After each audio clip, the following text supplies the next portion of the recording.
പ്രിയമിത്രങ്ങളെ, എല്ലാവർക്കും ഇന്നത്തെ കഥയിലേക്ക് സ്വാഗതം. കഥ ആരംഭിക്കാം. എന്റെ പേര് ബാലചന്ദ്രൻ. ഒരു ബിരുദ വിദ്യാർത്ഥിയാണ് ഞാൻ.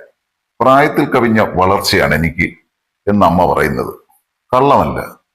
മുഖത്തും നെഞ്ചിലും ആകെ നിബിഡമായ രോമങ്ങൾ കണ്ടിട്ടാവും അമ്മ അങ്ങനെ പറയുന്നത്. 18 വയസ്സിൽ നെഞ്ചത്തെ അമിതമായ രോമ വളർച്ച ചുരുണ്ടു നീണ്ടു കിടക്കുന്നത് എന്നെ തന്നെ നാണിപ്പിച്ചിരുന്നു. പക്ഷേ മേലെ ഷർട്ടിന്റെ ബട്ടൺ അഴിച്ച് ദൃശ്യമാകുന്ന മുടിച്ചുരുളുകൾ, ചുള്ളത്തികൾ ഒട്ടാർത്തിയോടെ നോക്കി നിൽക്കുന്നത് കണ്ടപ്പോൾ എനിക്ക് സന്തോഷവും അഭിമാനവും തോന്നി തുടങ്ങി. കുസൃതി കാട്ടും പോലെ അമ്മ നെഞ്ചത്തെ കാട്ടിൽ തലോടി പറയും, അച്ഛൻ തന്നെ കപ്പട മീശ കൂടി ആയാൽ പറിച്ചു വെച്ച പോലെ ഇരിക്കും. രസത്തിനമ്മ എന്റെ മീശ പിരിച്ചു വെക്കും. എനിക്ക് അച്ഛനെ കണ്ട ഓർമ്മയേ ഇല്ല. നന്നേ ചെറുപ്പത്തിലേ എനിക്ക് അച്ഛൻ നഷ്ടപ്പെട്ടിരുന്നു.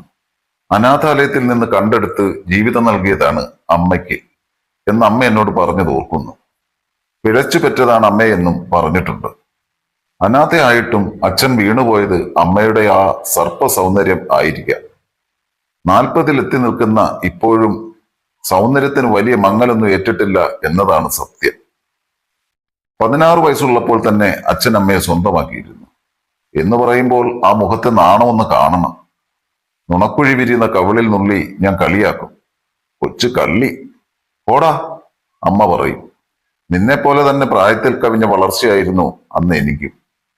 അറിയാതെ എന്റെ കണ്ണുകൾക്ക് അമ്മയുടെ ശരീരം വിരുന്നൊരുക്കിക്കൊണ്ടിരിക്കും. അമ്മയ്ക്കതിൽ സന്തോഷമേ ഉള്ളതാനും. അച്ഛന്റെ ഒരു ബ്ലാക്ക് ആൻഡ് വൈറ്റ് ചിത്രമുണ്ട് ഭിത്തിയിൽ. ആയ കാലത്ത് ഒരു ചുള്ളനായിരുന്നു എന്ന് കണ്ടാലേ അറിയാം. പഴയകാല നടൻ ജോസ് പ്രകാശ് തന്നെ. കപ്പട മീശ കണ്ടാൽ വല്ലാത്ത പേടിയും ഗൗരവവും തോന്നും. കാണുന്ന പോലല്ല, പാവമാ, വലിയ ശൃംഗാരിയായിരുന്നു. അമ്മ നാണിച്ച് തല താഴ്ത്തി അത് പറയുമ്പോൾ എല്ലാം അതിലടങ്ങിയിരിക്കുന്നത് കാണാം.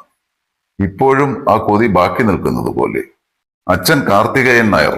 അമ്മയെ കെട്ടുമ്പോൾ അമ്മ ലിസിയായിരുന്നു. പിൽക്കാലത്ത് സ്വന്തം ഇഷ്ടപ്രകാരം ലിസി സീതയായി. ഇടത്തരം ഫാമിലി ആയിരുന്നു അച്ഛൻ്റേത്. പക്ഷേ അനാഥാലയത്തിൽ നിന്ന് ജീവിതസഖിയെ കണ്ടെത്തിയ കാരണം അച്ഛന്റെ കുടുംബം അകന്നു. വാശിയിൽ മുന്നിലായിരുന്ന അച്ഛൻ കുടുംബത്തിന്റെ സഹായമില്ലാതെ ജീവിച്ചു കാണിക്കാമെന്ന് വെല്ലുവിളിച്ചു. കയ്യിൽ കെട്ടിയ സുന്ദരിക്കുട്ടിയെ തലങ്ങും വിലങ്ങും സൂചിച്ച് പൂമ്പാറ്റകൾ കണക്ക് പറന്നു നടന്നു.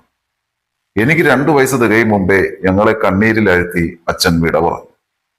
ജീവിതം വഴിമുട്ടി. അമ്മ ഒരു ഡിപ്പോയിൽ കണക്കെഴുതാൻ പോയി. ഡിപ്പോൾ മുതലാളി ഒരു തനി സ്ത്രീ വിഷയലമ്പടനായ ഒരു വ്യക്തിയായിരുന്നു ജോസഫ്. ജോസഫ് മുതലാളിയുടെ ജീവനക്കാരി എന്ന ഒരു പേരുദോഷം നാട്ടിലാകെ ഉണ്ടെങ്കിലും സീതയ്ക്ക് വേറെ മാർഗമില്ലായിരുന്നു. ജോസഫിന്റെ കീഴിൽ പ്രവർത്തിക്കുന്ന സ്ത്രീകളെ ജോസഫ് പലതും ചെയ്യാറുണ്ടെന്ന് എല്ലാവർക്കും അറിയാം. കുറ്റം പറയാൻ കഴിയാത്തവണ്ണം അടിമകളാക്കുമെന്നുള്ളത് കൊണ്ട് പെണ്ണുങ്ങൾക്ക് പരാതി ഉണ്ടാവാറില്ല. വെറും 3 വർഷം മാത്രം നീണ്ടുനിന്ന ഒരു ദാമ്പത്യത്തിന് വിധിക്കപ്പെട്ട സീത സ്വാഭാവികമായും ജോസഫിന് വഴിപ്പെട്ടതിൽ അതിശയിക്കാനില്ല. ഒരു ദിവസം പതിവ് പോലെ 7:45 ഞാൻ ഉറക്കമെണീറ്റ് മുറി വിട്ട് പുറത്തിറങ്ങി. ബെർമുഡയായിരുന്നു ഞാൻ ധരിച്ചിരുന്നത്. രാവിലെ പതിവുള്ള ചായക്ക് ഞാൻ കോനായിൽ ഇറങ്ങി നിൽപ്പാണ്. കുളിച്ച് ഈറനൊക്കെ മാറി എനിക്കെതിരെ നടന്നു വരുന്ന അമ്മയാണ് ഞാൻ കണി കണ്ടത്. ഈറൻ മുണ്ട് മുലക്കച്ച് ഉടുത്ത് ഇരുകൈകളും ഉയർത്തി മുടികെട്ടി കുളിമുറിയിൽ നിന്നും ഇറങ്ങി വരുന്നു. ആർത്തി പൂണ്ട എന്റെ ആ നോട്ടം കണ്ടിട്ട് അമ്മയ്ക്ക് വല്ലാത്ത പോലെ തോന്നി. എന്താടാ ഇതുവരെ കാണാത്ത പോലെ ഒരു വല്ലാത്ത നോട്ടം? എന്തോ പന്തികേട് മണത്ത പോലെ അമ്മ ചോദിച്ചു. ഇതുപോലെ കണ്ടിട്ടില്ല മുമ്പ് ഞാൻ. മുന്നവച്ചുള്ള എന്റെ സംസാരം കേട്ടിട്ടാവാം അമ്മ ഇരുകൈകളും താഴ്ത്തി. അമ്മ എന്നെ വല്ലാത്ത പോലെ നോക്കി. മുമ്പൊക്കെ കണ്ടിട്ടില്ലാത്ത വല്ലാത്ത ഒരു നോട്ടം. അമ്മയെ കണ്ടപ്പോൾ ഒരു മതാലസ കണക്ക് തോന്നി. എടാ, നിനക്ക് ഒരു ഷർട്ടിട്ട് നടന്നൂടെ ഇങ്ങനെ കാണിച്ചു നടക്കാതെ? ഉള്ളിലെ കൊതി തുളുമ്പിയാണ് അമ്മ അങ്ങനെ പറഞ്ഞതെന്ന് എനിക്ക് മനസ്സിലായി. ഞാൻ ഷർട്ടിട്ടാൽ അമ്മയ്ക്ക് പിന്നെ കാണാൻ എങ്ങനെ? അമ്മയൊന്ന് ചമ്മി. പിന്നെ ഞാനൊന്നും മിണ്ടിയില്ല. അമ്മയെ മോഹിപ്പിച്ച നെഞ്ചിലെ രോമക്കാട്ടിൽ വിരൽ പായിച്ച് നേരെ ഞാൻ ബാത്റൂമിലേക്ക് പോയി. രാവിലെ മുലക്കച്ചയൊക്കെ കെട്ടി കുളിച്ച് ഈറൻ മാറി ഇറങ്ങി വന്ന അമ്മയുടെ ആ ത്രസിപ്പിക്കുന്ന രൂപം എത്രയായിട്ടും എന്റെ മനോഭിത്തിയിൽ മായാതെ മങ്ങാതെ നിന്നു. പരിസരം പോലും മറന്ന് ആളാരാണെന്ന ചിന്ത പോലും വെടിഞ്ഞ എന്നെ മറ്റൊരു ലോകത്തേക്ക് കൂട്ടിക്കൊണ്ടുപോയി. അന്ന് രാത്രിയായി. ഞാനന്ന് ഉറങ്ങാൻ ഏറെ പാടുപെട്ടു. ഇടയ്ക്ക് എപ്പോഴോ എന്റെ കൺപോളകൾ കനം തൂങ്ങി അടഞ്ഞുപോയി. അടുത്ത മുറിയിൽ അമ്മയും അസ്വസ്ഥമായിരുന്നു എന്ന് പിന്നീട് എനിക്ക് മനസ്സിലായി. തിരിഞ്ഞും മറിഞ്ഞും കിടക്കുന്നു. നിദ്രാദേവി അമ്മയെ കബളിപ്പിച്ച് കൊഞ്ഞനം കുത്തി. തനിച്ചുറങ്ങുന്ന ആരും അകത്തുനിന്ന് മുറി കൂട്ടരുത് എന്നത് ഏറെ നാളായി ആ വീട്ടിലെ അലിഖിത നിയമമാണ്. അതിനൊരു കാരണവുമുണ്ട്. വർഷങ്ങൾക്ക് മുമ്പ് നടന്ന ഒരു സംഭവമാണ്. വീട്ടിലെ ഒരു വിശേഷത്തിൽ പങ്കെടുക്കാൻ അകന്ന ബന്ധത്തിലുള്ള ഒരു യുവാവ് വന്നു. ഉറങ്ങാൻ കിടക്കുന്നതിന് മുൻപ് 90 വീശുന്ന ശീലം മറ്റുള്ളവർ അറിയാതിരിക്കാൻ അകത്തു നിന്നും അദ്ദേഹം കുറ്റിയിട്ടു. നേരം വെളുത്തു ഒരുപാടായി. മുറി വിട്ടു വരാത്തതിനാൽ എല്ലാവരും ആശങ്കയിലായി. മുട്ടി വിളിച്ചിട്ടും കതവ് തുറന്നില്ല. ഭീതി തോന്നി. കതവ് തല്ലിപ്പൊളിച്ചു. ആൾ അതിൽ മരിച്ചു കിടക്കുകയായിരുന്നു.